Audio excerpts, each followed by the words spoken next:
This bird watched you for 4 days. You had no idea. Everything it saw, every habit, every routine, every time you walked past that corner without looking, led it to one conclusion. This yard, this person. Safest place it had found. And then it built a nest 12 feet from your kitchen window. So here is the questions. Nobody thinks to ask. What did you do without knowing you were doing anything that made a completely wild animal trust you? Enough to lay eggs in your yard. That is what this is about. Stay until the end, because the answer is not what you expect.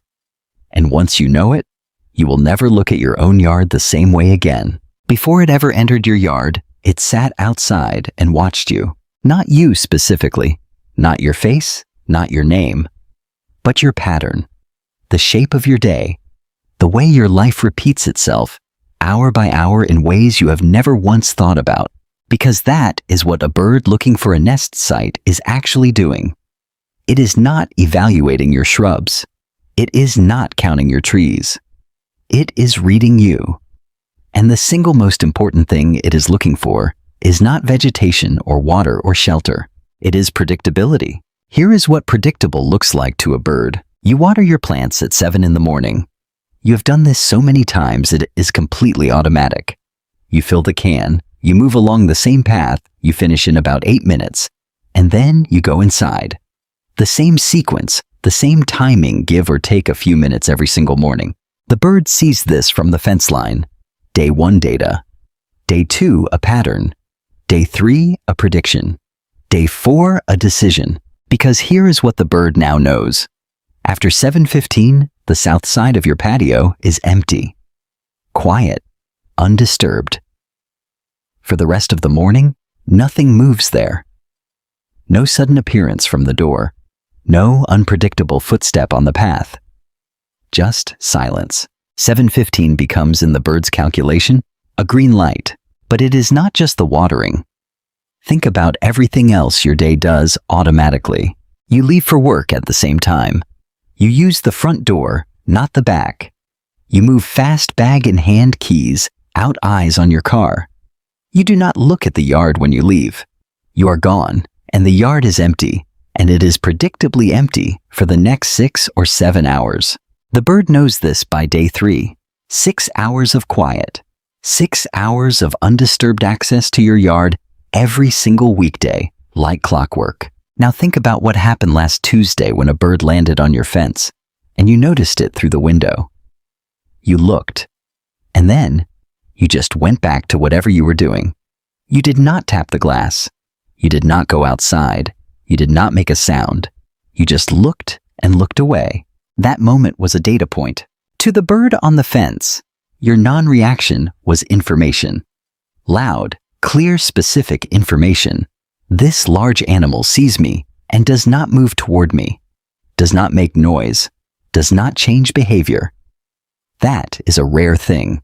Most large animals, including most humans, react. They move, they speak, they gesture. Unpredictable motion is the signature of a predator, even when the animal is completely harmless. You did not react, and that made you extraordinary. Now multiply that across 4 days. Every time you walked past the hedge without looking in. Every time the back door opened and closed without you coming toward the fence. Every time your evening routine settled the yard into stillness by 6:30. Every single repetition added to a cumulative file the bird was building on you. Not a conscious file. Not thought in words. But a neurological pattern, the specific firing of the circuits that govern threat assessment in a small animal that has survived by reading its environment with absolute precision.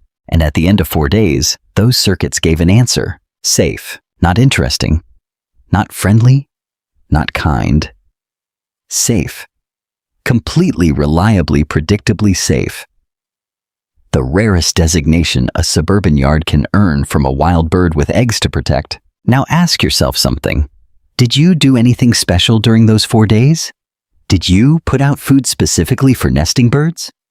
Did you leave out nesting material? Did you do any research into what birds need? Almost certainly not. You watered your plants. You went to work. You looked at a bird on your fence and went back to what you were doing. That was enough. That is the part that takes a moment to settle in. The bar for earning a wild bird's trust is not generosity. It is not knowledge. It is not effort. It is consistency. You are consistent in ways you have never once noticed. Your body temperature, your voice, your movement, speed, your daily schedule. All of it operating inside a range, narrow enough that a bird can predict it. All of it repeating, with just enough regularity that a small animal watching from the fence line can build a reliable model of when you will be where. It did not need you to love birds. It needed you to be readable, and you are. Completely. Every single day without trying, without knowing, without ever having thought about it once, the bird read you in 4 days. It understood your schedule better in the ways that mattered to it than most people who have known you for years. And then it made its decision. On day 5 it came in. It landed on the low branch of the shrub near the corner of your patio. The one you walk past every morning without looking at directly. It sat there for a while, not moving, not calling, just sitting. Watching the door, watching the windows, feeling the stillness of the yard around it. And then it started to build. You were inside. You had no idea. The bird was 12 feet from your kitchen window, carrying the first piece of material for a nest. And the reason it was there? The single deciding factor was the shape of your ordinary life, not what you did for the bird. What you did every day without thinking about it at all. The question is not whether you deserved its trust. The question is, what does it mean that you had it and never knew? Your yard has always been a supply depot. Once it decided you were safe, it started looking at everything else. And what it found in the yard you walk through every day without thinking about it carefully was a fully stocked construction site. Every corner, every neglected edge, everything you meant to deal with and never got around to.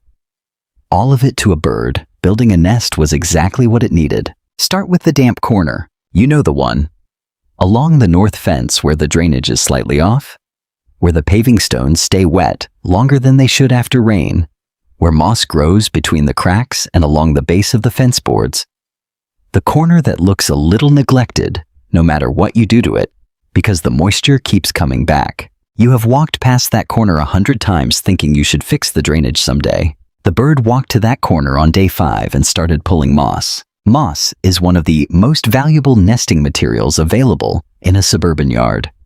When wet, it is flexible. It can be shaped into the curved interior of a cup nest. When it dries, it holds its form.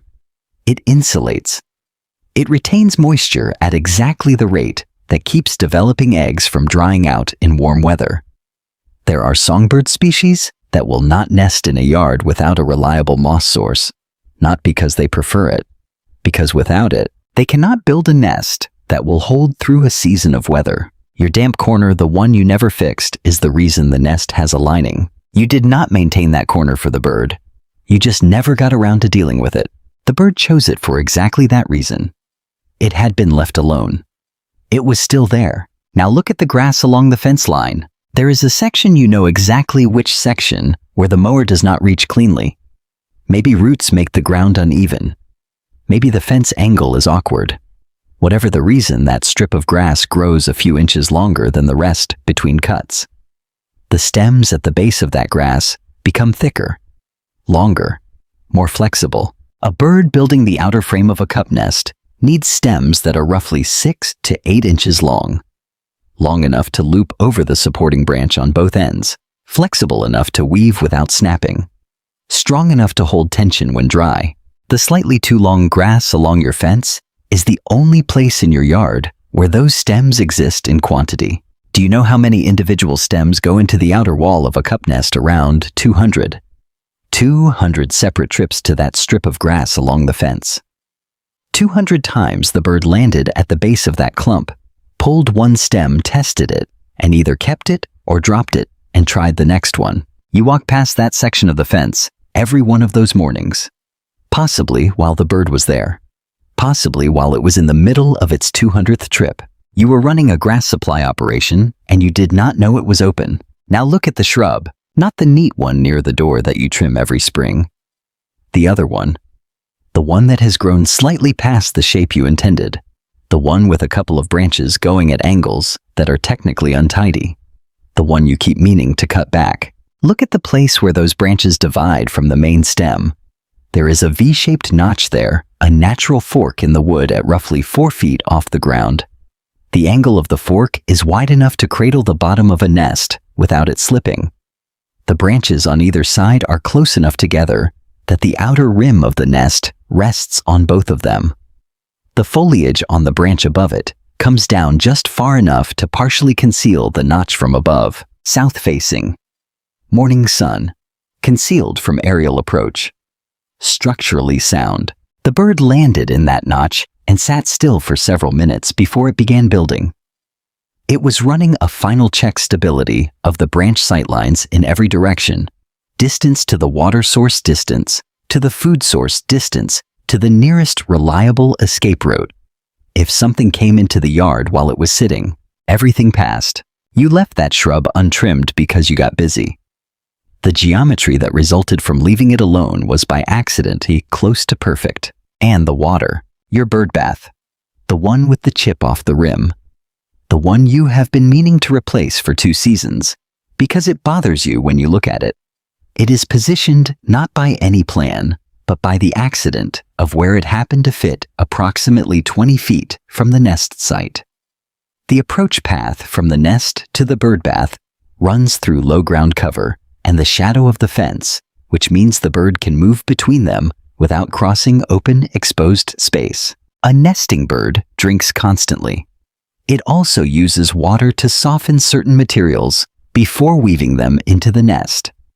In the days just before and just after hatching it, sometimes carries water back to the nest in its bill to cool the eggs or the chicks on warm days.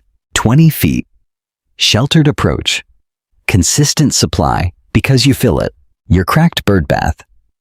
The one you feel vaguely embarrassed about when neighbors come over was a critical piece of infrastructure in a nest building operation that ran for 2 weeks in your yard without you knowing about it. Here is what you need to understand about all of this. Your unimam at its damp corner, and its slightly too long grass, and its untrimmed shrub, and its cracked bird bath. That yard is not a flawed version of a better yard. It is not an incomplete project. It is not a space that has not yet reached its potential. It is a habitat, a functioning, specific, irreplaceable habitat that a wild animal assessed over 4 days and decided was worth committing the most vulnerable weeks of its year to. The moss appeared because the drainage is slightly off. The long grass grew because the mower cannot quite reach that strip. The shrub forked at the wrong angle because you never cut it back. The bird bath stayed in that spot because you never moved it. None of it was intentional. None of it was designed for the bird. But the bird did not need it to be designed. It needed it to be there. Undisturbed, consistent, available. You did not dwell in that corner.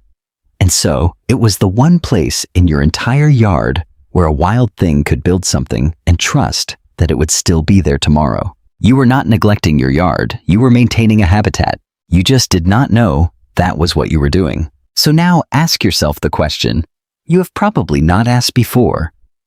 How many other corners of your yard have you been walking past without knowing what was happening in them? Because the moss corner was not the only one. It was just the one where the evidence was most visible. The bird found 3 separate resource sites in your yard before it committed to building. You know about one of them. The other 2 are still there, showing the same precise signs of use, the same clean-edged gaps, the same specific thinning that the moss corner shows if you know what you are looking for. We will get to that. But first, you need to know what happened after the bird was done. What remains? One morning, the nest is quiet in a different way. Not the occupied quiet of a bird holding still over eggs. A different quiet. The yard sounds the same. The light is the same. But something in the texture of the morning is missing. One small specific sound that had become part of your yard's background without you ever noticing it consciously, and now it is gone. The bird has left. You walk to the shrub and look in. The nest is there. It will be there for a long time. This is the first thing that surprises people. They expect it to fall apart.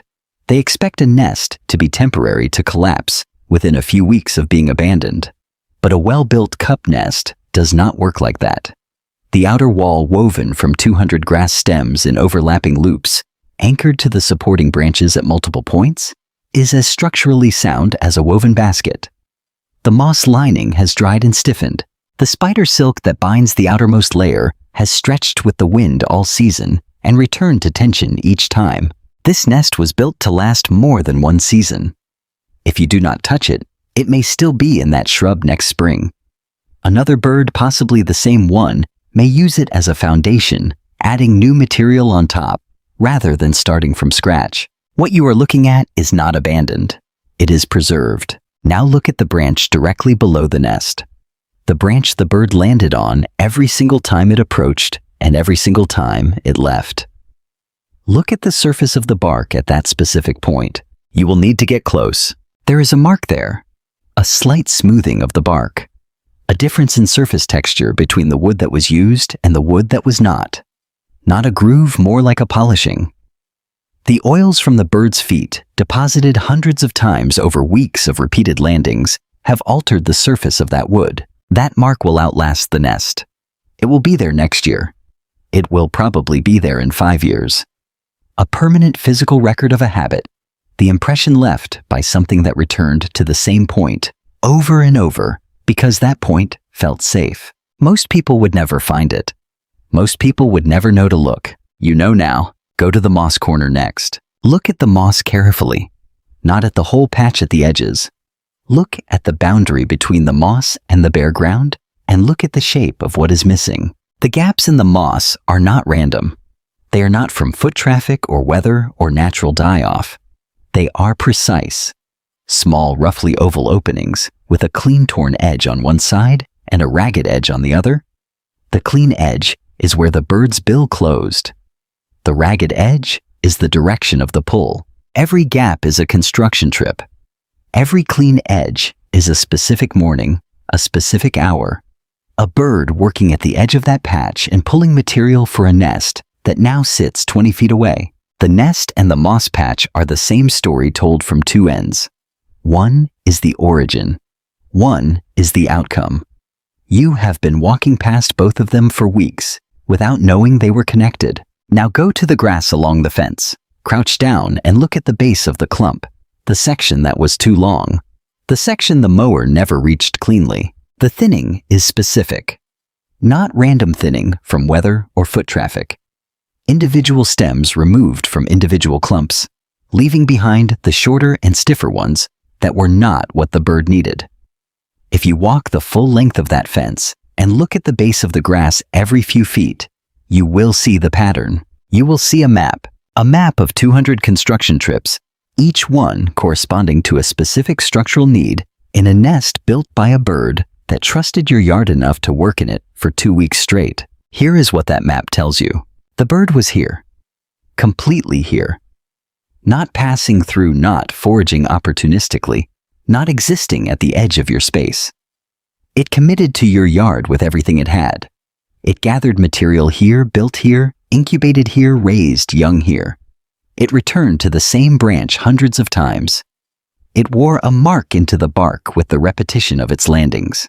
And through all of it, through 4 days of watching you, before it came in, through 2 weeks of building, through the weeks of sitting over eggs, through the weeks of feeding, through all of it, your yard held, your routine held, your predictability held. The damp corners stayed damp. The grass stayed long. The shrub stayed untrimmed. You held, not because you were trying to, not because you knew what was happening, but because your life in its ordinary repetition was exactly what a wild animal needed it to be. You did not see it leave. Wild things do not announce departures. One morning, the nest was occupied. The next morning it was not. No ceremony. No final pass over the yard. Just gone. But look at what is still here. The nest in the fork of the shrub, the smoothed mark on the branch below it, the precise gaps in the moss corner, the specific thinning in the long grass at the base of the fence. Evidence, detailed material, permanent evidence that something chose this yard and stayed, that it trusted this space and the person living in it enough to do the most vulnerable thing a wild bird can do. It built something here, and it left the proof. You were not watching. But everything you did while you were not watching made it possible, and now you know where to look. Stillness. Early morning. The yard is quiet, not empty quiet. There is a difference and you know it now. The nest is still in the shrub. The mark is still on the branch below it. The moss corner still shows the clean-edged gaps where material was pulled. The grass along the fence is still thinned in exactly the places where it was needed. The bird is gone. You do not know where. It did not tell you it was leaving. It was there, and then it was not the way wild things come and go without ceremony, without the weight of meaning that humans attach to arrivals and departures. But here's the thing, it did not choose this location. It chose the person living here. It watched you for 4 days. It read your schedule, your habits, your unconscious routines. It evaluated the gap between your 7 a.m. watering and your 8:25 departure. It registered the moment you looked at it through the window and looked away without moving. It cataloged every repetition of every pattern until the calculation was complete. And the answer the calculation produced was not a place. It was you. The cracked bird bath could have been in a different yard. The damp corner could have been someone else's neglected drainage problem. The untrimmed shrub could have been in any garden on your street. But you were the variable that made it this yard and not another one. Your predictability, your consistency, the specific, unconscious, completely unremarkable shape of your daily life. The bird decided before you knew there was anything to decide that you were the safest large animal it had found. That decision happened on day 4, while you were inside doing whatever you do in the late afternoon, while you had no idea anything was being assessed, while you were just living your life. And that was exactly the right thing to be doing. The yard goes quiet at dusk. The nest sits empty in the fork of the untrimmed shrub. The mark on the branch below it will still be there next spring, still there in 5 years, still there long after you have forgotten which season this was. It chose you first, before you ever knew it was looking. Tell me in the comments, have you ever found a nest in your yard you did not know was there? Did you watch the bird building it? Or did you only find it after it was already done? I read everything. I will see you in the next one.